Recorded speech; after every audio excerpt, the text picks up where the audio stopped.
저는 보통 한 해 사역이 절반 정도 진행이 되고 이제 하반기가 시작할 때쯤이 되면 다음 해에 우리 늘사랑 공동체에 주실 하나님의 약속의 말씀을 놓고 이제 본격적으로 기도하기 시작합니다.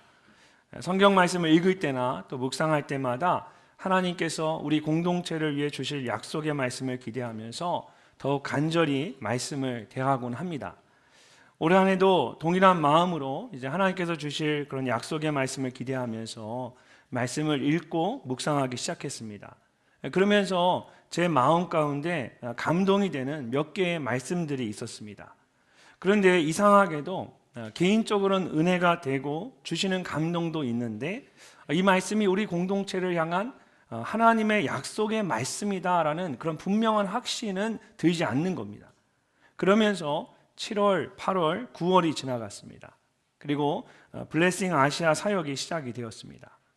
보통 선교제와 같은 곳이 영적인 최전방과 같은 곳이기 때문에 이제 선교제를 방문할 때에는 많은 분들에게 기도를 부탁합니다. 그리고 제 스스로도 이제 영적으로 잘 준비를 하려고 합니다. 그래서 선교제를 방문할 때마다 보통 영적으로 가장 뜨겁고 민감한 때입니다. 특별히 올해 블레싱 아시아는 준비부터 여러 가지 영적인 도전들이 있었습니다. 그래서 영적으로 긴장을 하면서 최선을 다해 이제 준비를 했습니다. 그래서인지 정말 성령의 인도하심을 따라서 은혜로운 일정과 그런 시간을 보낼 수가 있었습니다. 대만, 미얀마, 태국, 베트남에 있는 늘사랑의 파송 선교사님들과 또 그분들의 사역지를 모두 방문한 후에 이제 모두가 함께 모여서 블레싱 아시아 수련회를 하게 되었습니다. 근데 그렇게 함께 모여서 이제 뜨겁게 예배를 드리는 가운데 우리가 여호와를 알자, 힘써 여호와를 알자라는 말씀이 제 마음에 깊이 다가왔습니다. 함께 찬양을 한 후에 이제 합심해서 기도할 때에 예배를 인도하시는 분이 호세아서 6장 1절에서 3절까지의 말씀을 짧게 읽었습니다.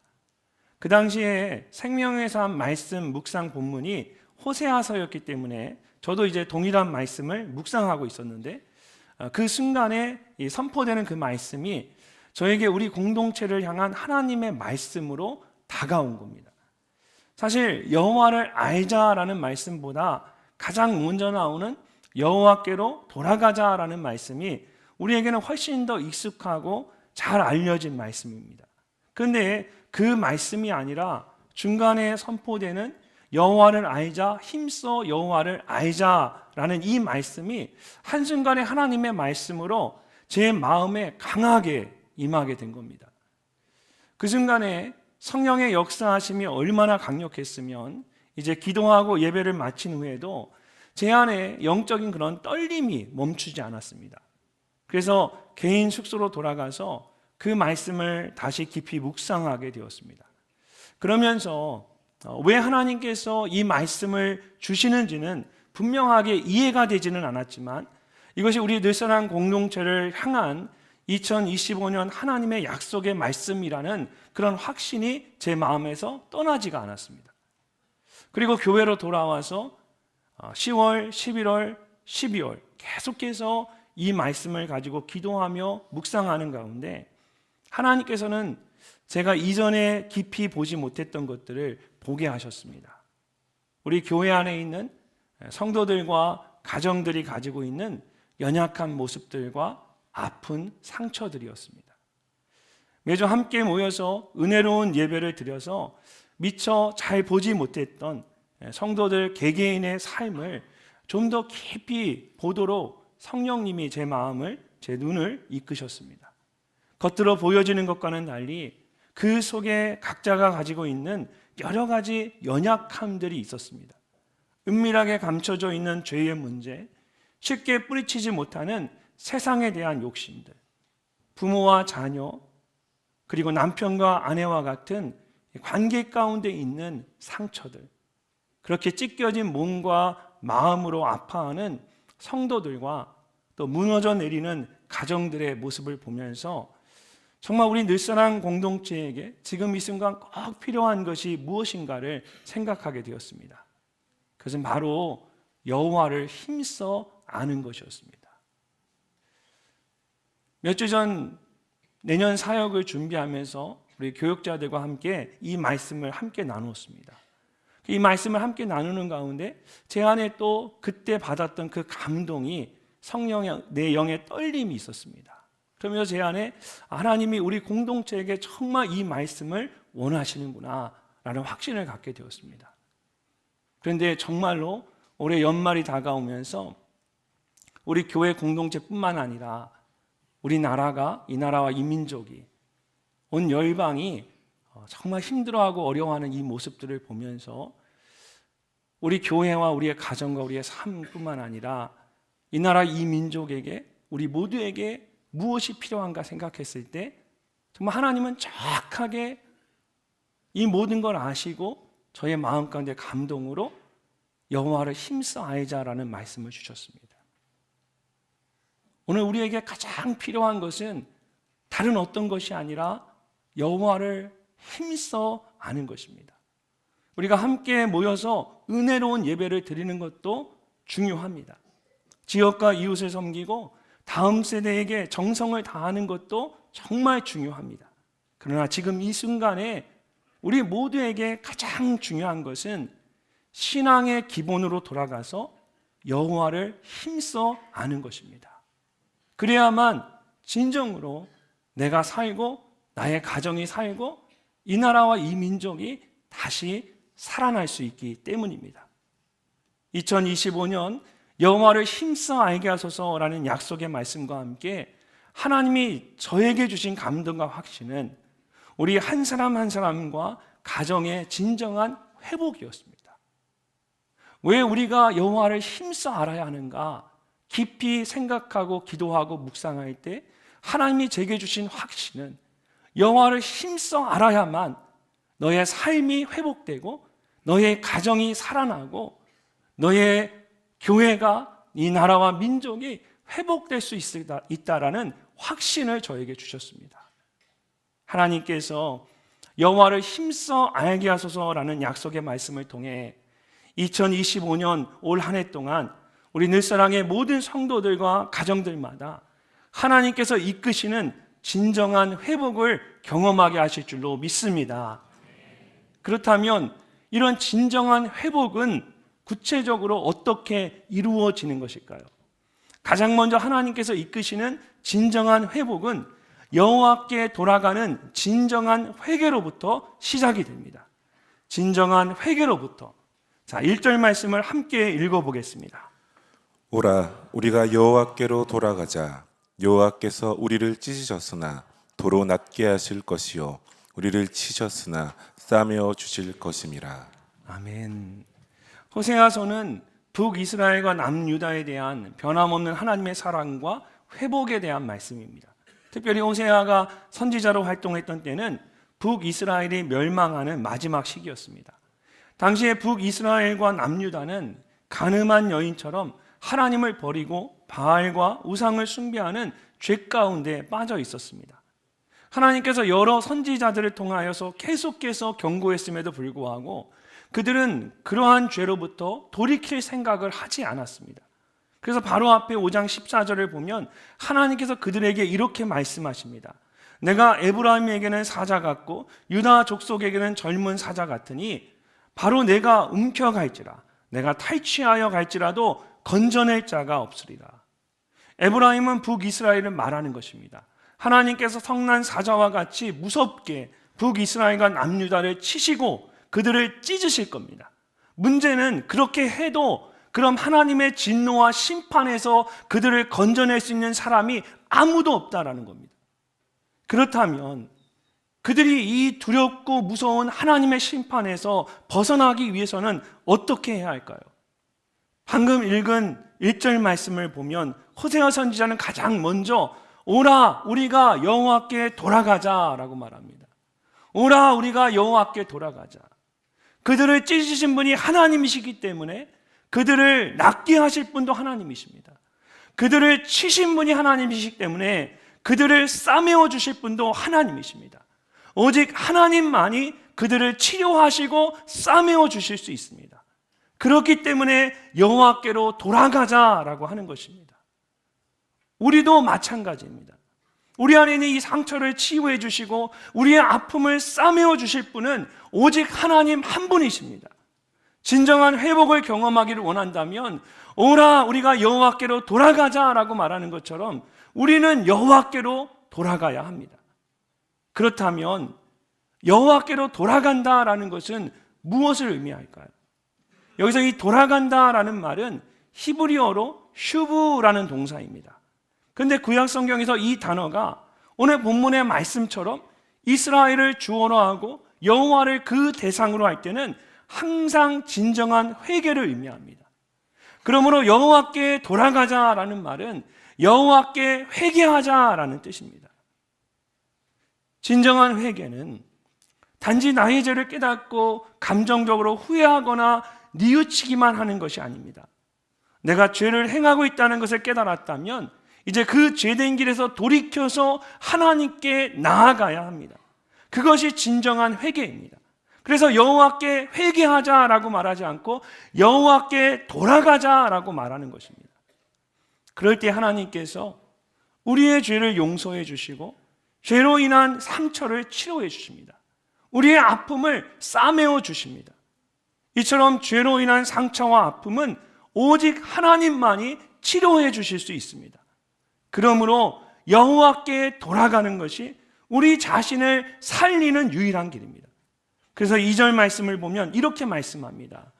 여호와께서 이틀 후에 우리를 살리시며 셋째 날에 우리를 일으키시니 우리가 그의 앞에서 살리라. 아멘. 이틀 후에 그리고 셋째 날에 일으키신다라는 말은 여러분 누가 생각납니까?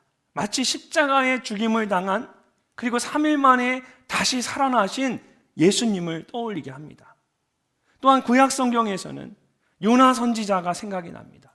물고기 뱃속에 들어갔다가 3일 만에 다시 살아날 수 있었습니다.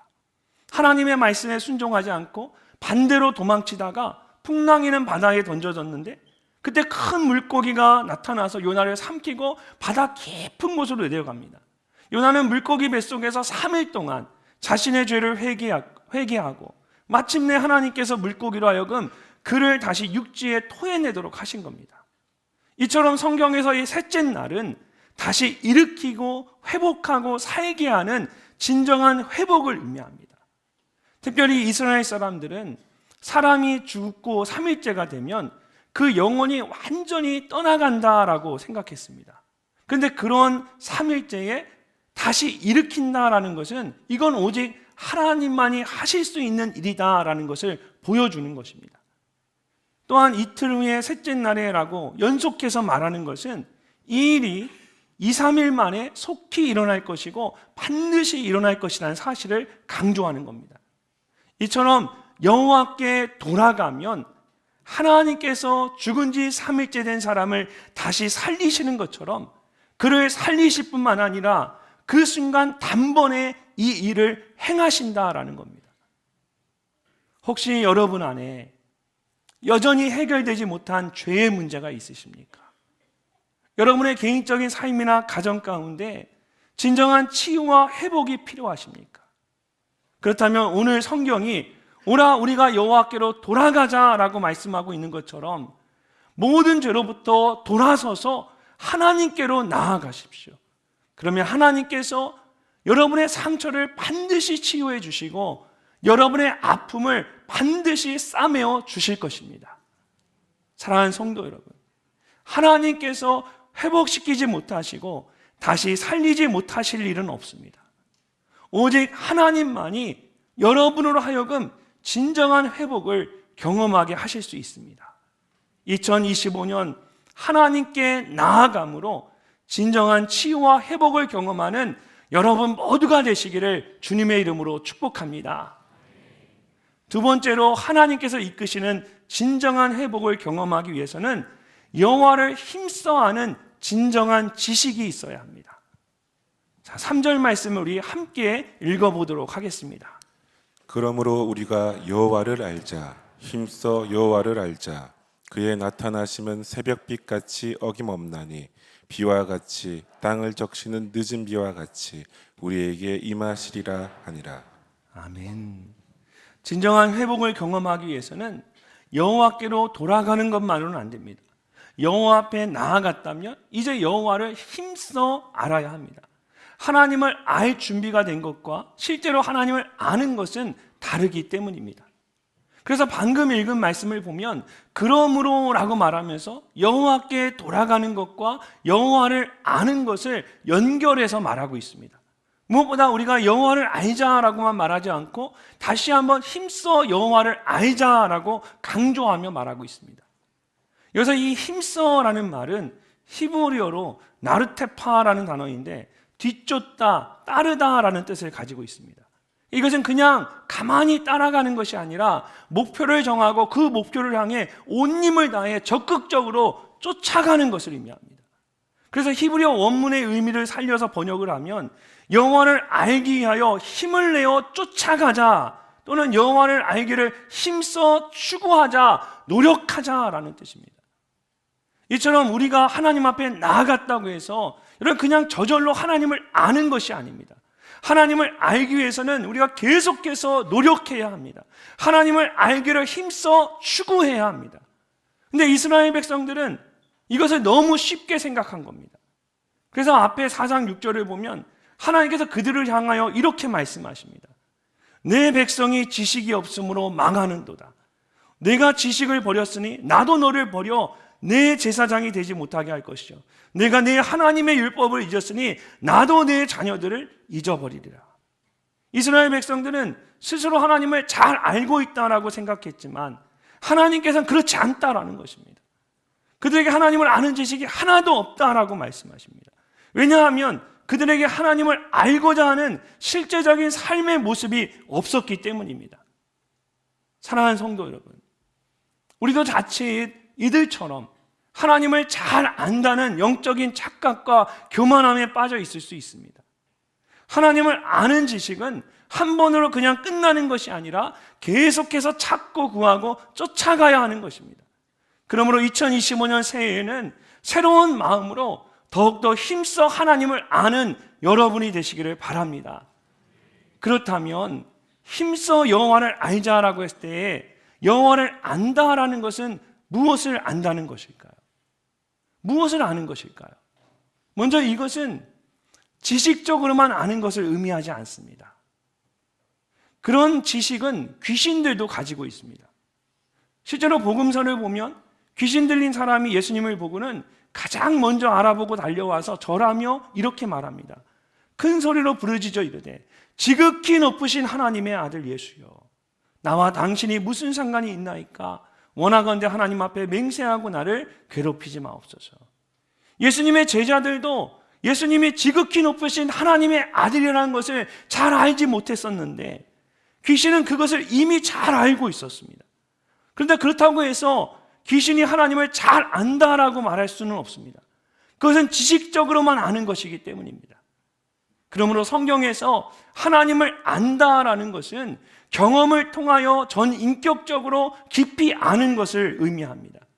오늘 본문에서도 여호와를 힘써 알자라고 말할 때에 야다라는 히브리어 단어를 사용했습니다. 이것은 상대방과의 직접적인 관계를 통하여서 그 사람 안에 있는 것까지도 속속들이 다 아는 것을 의미합니다.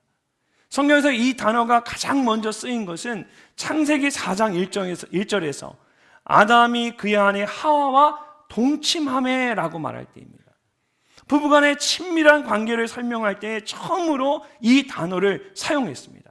그래서 하나님을 안다라고 할 때 이것은 지식적으로만 머리로만 아는 것이 아니라 남편과 아내가 친밀한 관계 가운데 서로를 깊이 알아가듯이 하나님과의 친밀한 관계 가운데 서로를 깊이 알아가는 것을 의미합니다. 또한 이 단어는 전쟁을 안다라는 의미로 쓰이기도 했습니다. 좀 특이하더라고요. 사사기 3장 1절을 보니까 여호와께서 가나안의 모든 전쟁들을 알지 못한 이스라엘을 시험하려 하시며 라는 말씀이 나옵니다. 근데 여기에도 야다라는 동일한 히브리어 단어를 사용했습니다. 이 말은 치열한 전쟁터에서 전쟁이 어떤 것인지를 생생하게 아는 것처럼 그냥 가만히 앉아서 책상에서 머리로만 아는 것이 아니라 치열한 삶의 자리에서 살아계신 하나님을 경험하는 것을 의미합니다. 이처럼 하나님을 안다라고 말할 때 이 하나님을 아는 지식에는 객관적인 면과 주관적인 면이 있습니다. 객관적인 지식은 하나님에 대한 원리적인 것으로 율법이나 선지자들의 가르침, 성경을 통해 충족될 수 있는 것들입니다. 우리는 먼저 이런 지식을 얻기 위해서 성경을 열심히 읽고 깨달아야 됩니다. 오늘 나눠드린 이 성경 일독표를 가지고 성경을 읽는 것도 이렇게 하나님에 대한 객관적인 지식을 쌓아가는 좋은 방법이죠. 그러나 그것만으로는 충분하지 않다라는 겁니다. 개인적이고 인격적인 관계를 통하여 하나님을 깊이 알아가는 주관적인 지식도 있어야 합니다. 읽고 듣고 묵상한 하나님의 말씀들이 실제로 나의 삶의 현장에 스며들어서 하나님의 마음을 더 깊게 알아가는 것입니다. 이처럼 여호와를 힘써 알자는 말은 이 두 가지를 모두 함께 추구하는 것입니다. 말씀 속에서 하나님에 대한 객관적인 지식을 알 뿐만 아니라 나의 삶의 자리에서 친밀한 관계 가운데 하나님을 직접 경험하는 주관적인 지식도 아는 것입니다. 이 두 가지가 균형 있게 쌓일 때 비로소 우리가 하나님을 힘써 알고 있다라고 말할 수 있는 겁니다. 그렇다면 이렇게 하나님을 힘써 아는 것이 왜 중요할까요? 3절 말씀을 다시 보면 힘써 여호와를 알자라고 하면서 그의 나타나심은 새벽빛같이 어김없다라고 말합니다. 여기에는 두 가지의 의미가 있습니다. 이 새벽빛에는 먼저는 어두운 밤이 지나가고 새벽이 되면 반드시 빛이 나오는 것처럼 우리가 하나님을 알기를 힘쓰면 하나님께서 반드시 자신을 드러내시고 보여주신다라는 것입니다. 그리고 또 다른 하나는 아무리 깜깜한 밤이라고 해도 새벽에 빛이 나타나면 어둠이 물러가고 밝은 새날이 시작되는 것처럼 하나님께서 힘써 알기를 원하는 우리에게 나타나시면 그 순간 모든 어둠이 떠나가고 밝은 빛과 같은 날들이 일어난다라는 뜻입니다. 이처럼 올 한 해 하나님을 힘써 알고자 하면 하나님께서 새벽빛과 같이 여러분에게 자신을 반드시 드러내실 것입니다. 그리고 여러분 안에 있는 모든 어둠을 물러가게 하시고 빛과 같이 밝은 새날을 살아가게 하실 것입니다. 그러므로 올 한 해 하나님을 힘써 아는 여러분이 되시기를 바랍니다. 그래서 하나님께서 약속하신 그 새벽빛이 여러분의 삶 가운데 환하게 비춰지시기를 주님의 이름으로 축복합니다. 또 한 가지, 두 번째로 우리가 하나님을 힘써 하는 것이 왜 중요할까요? 이런 말씀을 끝까지 보면 새벽빛 다음에 비와 같이 땅을 적시는 늦은 비와 같이 우리에게 임하신다라고 말합니다. 처음에 말하는 비는 이스라엘의 달력으로 10월이나 11월에 내리는 이른 비로 마른 땅을 가득 적셔서 씨앗들을 뿌릴 수 있도록 하는 아주 중요한 비입니다. 건조기에 땅이 메말라 가는데 이 10월, 11월에 내리는 이른 비가 내려야만 그 땅이 촉촉히 적셔져서 씨앗을 심을 수 있는 좋은 땅이 되는 겁니다. 또한 늦은 비는 3월에서 4월경에 내리는 비로 추수하기 전에 이제 그 곡식들을 풍성하게, 열매를 풍성하게 하는 아주 꼭 필요한 그런 비를 말합니다. 근데 하나님께서는 매년 이스라엘 백성들에게 이렇게 때에 따라서 아주 주기적으로 정확하게 이른 비와 늦은 비를 내려주셔서 씨앗을 뿌리게 하시고 곡식을 거두게 하셨습니다. 마찬가지로 우리가 하나님을 힘써 알면 하나님께서 우리에게 주기적으로 때에 따라 정확하게 하나님이 이스라엘 백성에게 이른 비와 늦은 비로 정확하게 내려주신 것처럼 우리가 여호와를 힘써 알고자 하면 하나님이 정확하게 우리의 삶 가운데 정확하게 꼭 필요한 은혜를 베풀어 주신다는 겁니다. 이른 비와 같이 은혜의 선악비를 가득 부어주셔서 우리의 메마른 심령을 가득 적셔주시고 때로는 늦은 비와 같이 촉촉히 적셔주셔서 우리의 심령을 풍성하게 하십니다. 2025년 한 해 동안에 하나님께서 때에 따라 부어주실 그 풍성한 은혜를 생각하며 하나님을 더욱 힘써하는 여러분이 되시기를 주님의 이름으로 축복합니다. 마지막으로 진정한 회복은 여호와를 사랑하는 진정한 인애가 있어야 합니다. 호세아 선지자가 이스라엘 향해 우리가 여호와께로 돌아가고 여호와를 힘써 알자고 했습니다. 근데 이어지는 말씀을 보면 하나님께 탄식하듯 내게 어떻게 하랴 라고 하나님께서 탄식하듯 말씀하십니다. 자, 4절 말씀을 우리 함께 읽어보도록 하겠습니다. 에브라임아 내가 내게 어떻게 하랴 유다야 내가 내게 어떻게 하랴 너희의 인애가 아침 구름이나 쉬 없어지는 이슬 같도다. 아멘. 하나님께서는 에브라임인 북이스라엘과 남유다를 향해서 내가 내게 어떻게 하랴 라고 탄식하듯 물으십니다. 그들이 하나님을 찾고 힘써 알려고 했지만 정작 그들이 고쳐야 하는 문제가 그들 안에 그대로 있었기 때문입니다. 그것은 바로 하나님을 향한 사랑의 마음이었습니다. 그들은 하나님을 사랑한다라고 말은 했지만 그것은 말할 때만 잠시 그런 것이었습니다. 하나님께서 말씀하시고 있는 것처럼 하나님을 향한 그들의 사랑은 아침 구름 같았고 금세 없어지는 이슬과 같았습니다. 이 아침 구름은 해가 뜰 무렵인 이른 아침에 마치 비가 올 듯이 하늘을 덮고 그런데 해가 뜨고 나면 흔적도 없이 사라져버리는 구름이나 안개를 말하는 것입니다. 또한 쉬 없이 없어지는 이슬은 밤사이 내린 이슬이 풀잎에 맺혀 있다가 해가 뜨면 금세 증발해버리는 것을 말하는 것입니다. 이 두 가지 모두 겉으로는 그럴듯한 모습을 갖추고 있지만 실제로는 아무런 열매도 없는 거짓되고 형식적인 삶의 모습과 쉽게 사라져버린 변덕스럽고 진실하지 못한 삶의 모습을 보여주는 것들입니다. 근데 북이스라엘과 남유다의 이스라엘 백성들은 모두 입술로는 하나님을 정말 사랑한다 했지만 실제로는 아침이면 금세 사라지는 이 구름이나 이슬과 같이 그냥 형식적인 사랑에 불과했다라는 겁니다. 7절부터의 말씀을 보면 하나님께서 실제로 그들이 얼마나 그랬는지 그들이 어떤 행동이 있었는지 아주 구체적으로 예를 들어 말씀하고 있습니다. 가장 먼저 그들은 아담처럼 언약을 어기고 거기에서 나를 반역하였느니라 말씀하십니다. 창세기 말씀을 보면 하나님께서 처음 세상을 창조하신 후에 아담과 하와에게 동산에 있는 모든 나무의 열매는 마음대로 먹되 선악을 알게 하는 나무의 열매만은 절대로 먹지 말라고 말씀하셨습니다. 근데 아담과 하와가 이 뱀의 유혹에 넘어가서 하나님과의 약속을 어긴 겁니다. 마찬가지로 이스라엘 백성들도 하나님께서 가나안 땅에 있는 모든 것을 다 소유하되 가나안 땅의 우상들을 섬기지 말라고 말씀하셨는데 그 말씀을 지키지 않았습니다. 마치 아담과 하와가 하나님의 말씀을 어기고 선악을 알게 하는 나무와 그 나무의 열매를 먹은 것처럼 하나님의 말씀을 어기고 가나안 땅에 있는 우상들을 섬긴 겁니다. 이것은 여호와를 힘써하는 사람들의 모습이 절대로 아닙니다. 진정으로 하나님을 안다는 것은 하나님을 경외함으로 그 말씀에 순종하는 것입니다. 그런데 그들이 하나님의 말씀을 어기고 하나님의 뜻에 순종하지 않았다라는 것은 그들이 하나님을 알지 못했다라는 겁니다. 이처럼 이스라엘 백성들은 하나님을 안다라고 말했지만 사실은 하나님을 알지 못했습니다. 그 다음에 하나님께서 길르앗에 대한 말씀을 하십니다. 이것은 가나안 정복 당시에 르우벤, 갓, 므낫세 반지파가 얻은 요단 동편의 넓은 땅을 말하는 것입니다.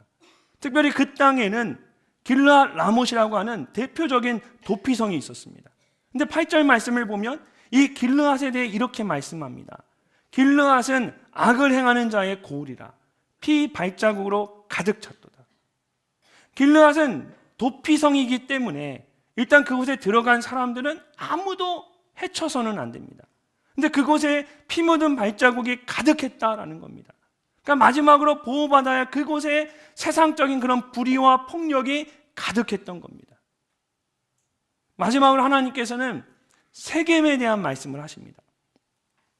세겜은 예루살렘 북쪽으로 한 65km 떨어진 곳에 있는 작은 성읍입니다. 아브라함이 가나안 땅에 들어온 후에 처음 이곳에 단을 쌓고 하나님을 예배했습니다. 야곱도 형 에서를 피해서 외삼촌 라마의 집으로 도망쳤다가 다시 돌아온 후에 베델이 아닌 세겜에 단을 쌓고 하나님을 예배했습니다. 이후에 여호수아가 가나안 땅을 정복한 후에 이스라엘의 12지파에게 그 땅을 나눠줄 때에 이곳 세겜 땅을 제사장 아론의 자손들에게 주었습니다. 그때부터 세겜은 주로 제사장들이 거주하는 거룩한 땅이 되었습니다. 근데 문제는 그 제사장들이 강도처럼 그것을 지나가는 사람들을 죽이고 빼앗았다라는 겁니다. 9절 말씀을 보십시오. 강도떼가 사람을 기다린 같이 제사장의 무리가 세겜 길에서 살인하니 그들이 사악을 행하였느냐. 강도들이 길가에 숨어서 약탈할 대상을 기다리듯이 그 제사장들이 세겜으로 가는 길에 진을 치고 사람들을 죽였습니다. 하나님을 섬겨야 하는 제사장들이 입에 담을 수 없는 악한 일을 행하고 있었던 겁니다. 10절 말씀을 보면 하나님께서는 이런 이스라엘의 모습에 대해 이렇게 말씀하십니다. 내가 이스라엘 집에서 가증한 일을 보았나니 거기서 에브라임은 음행하였고 이스라엘은 더럽혀졌느니라. 이스라엘은 스스로를 하나님의 집이라고 말했지만 그들 안에 감히 입에 담을 수 없는 거짓되고 악한 일들이 가득했습니다. 에브라임인 북이스라엘만 그런 것이 아니라 남유다에 있는 이스라엘 백성들도 마찬가지였습니다. 그들은 모두 하나님을 잘 안다라고 말했지만 하나님과 전혀 상관없는 정말 세상적인 삶을 살았던 겁니다. 하나님을 사랑한다고 말하면서도 실제로는 하나님을 거역하면서 악한 일만 행한 겁니다. 그들의 말과 행동이 전혀 서로 그 말과 행동이 완전히 달랐던 겁니다. 그런 그들의 모습을 보는 하나님의 마음이 얼마나 괴로웠겠습니까? 그러니까 그들을 향해 에브라임아 내가 내게 어떻게 하랴, 유다야 내가 내게 어떻게 하랴 라고 말씀하시는 겁니다. 그렇다면 정말 하나님께서 정말 그들에게 원하시는 모습은 어떤 것일까요? 여러분 6절 말씀을 함께 읽어보겠습니다. 나는 인애를 원하고 제사를 원하지 아니하며 번제보다 하나님을 아는 것을 원하노라. 아멘. 하나님께서 그들에게 정말 원하셨던 것은 그냥 형식적으로 드리는 예배가 아니라 진심으로 하나님을 사랑하는 마음이었습니다. 인애를 원하셨던 거예요. 말로만 행하는 헌신이 아니라 실제로 하나님의 말씀을 따라 순종하는, 행하는, 하나님을 경외하는, 하나님을 아는 지식을 원했던 겁니다. 여러분 이것은 우리에게도 마찬가지입니다. 성경이 우리에게 행함이 없는 믿음은 그 자체가 죽은 것이라고 말씀하는 것처럼 하나님께서는 우리의 믿음과 삶이 서로 일치하기를 원하십니다. 형식적으로 예배하고 말로만 헌신하는 것이 아니라 진심으로 하나님을 예배하고 실제로 하나님의 말씀에 순종하는 것입니다. 그것이 진정으로 하나님 앞에 서는 것이고 하나님을 힘써 아는 것입니다. 우리가 하나님께 돌아가는 것도 중요하고 여호와를 힘써 아는 것도 중요합니다. 근데 하나님은 우리에게 말씀하시는 거예요. 하나님께 돌아가고 여호와를 힘써 안다면 이제 너의 삶도 너의 아는 것과 일치해야 한다. 사랑하는 성도 여러분, 하나님은 2025년 새로운 한 해를 시작하는 우리 늘사랑 공동체에게 여호와를 힘써 알게 하소서라는 약속의 말씀을 주셨습니다. 올 한 해 동안 이 약속의 말씀을 붙잡고 다시 한번 하나님 앞에 가까이 나아가는 여러분이 되시기를 바랍니다. 말씀과 기도 가운데 하나님과의 관계가 더욱 깊어지고 하나님을 더욱 깊이 알아가는 여러분이 되시기를 바랍니다. 그럴 때에 하나님께서 반드시 새벽빛과 같이 나타나시고 이른 비와 늦은 비 같이 여러분에게 임하셔서 여러분의 삶과 가정을 치유하시고 회복하실 줄로 믿습니다. 그런 놀라운 치유와 회복을 경험하는 귀하고 복된 한 해가 되시기를 주님의 이름으로 축복합니다.